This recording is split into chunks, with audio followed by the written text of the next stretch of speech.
I want to start with a little story about, well, barbecue in Austin.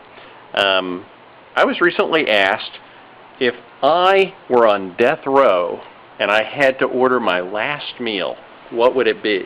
Well, that's a pretty big decision, and it's probably the only decision you get to make when you're on death row. So I thought about it real hard, and I came up with what I thought would be the perfect meal if I were on death row here in Austin, Texas.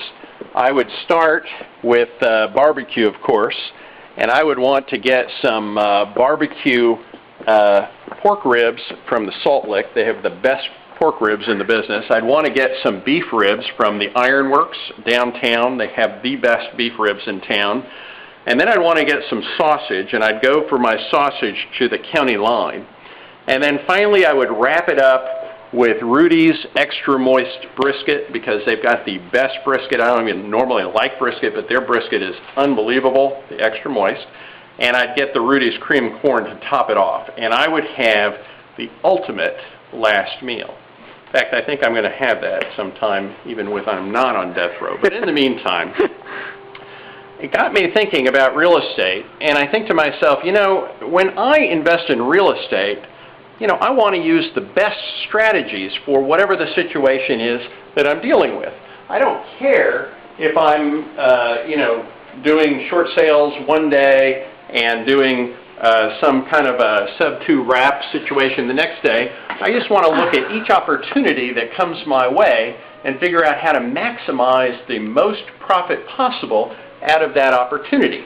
So case in point, last year I bought and sold a house, and I made, let me just get this number correct, I made $291,918.29 flipping one house.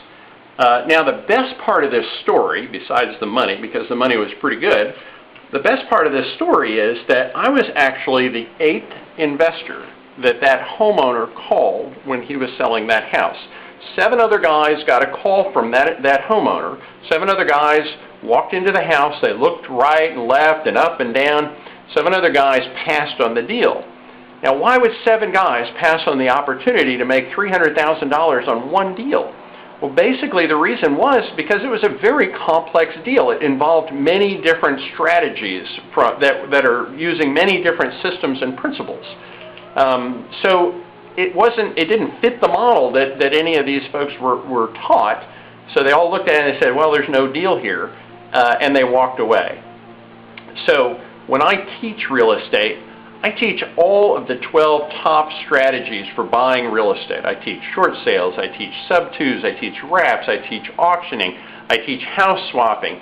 I teach all of these different strategies because you can mix and match these different techniques, and if you know them all, it's like a bunch of tools in your toolbox. You could have a toolbox and you could have a hammer in it, and you could be really good at pounding things with a hammer, but you know what? If you don't have a nail, maybe that's not the right tool. So having a lot of different tools in your toolbox gives you the opportunity to solve a lot of different kinds of problems and make a lot more money in real estate. And in fact, it might even give you the ability to make $300,000 every once in a while. And those aren't deals that come across very often, but when they do, you really want to be ready and you really want to know how to take advantage of those things.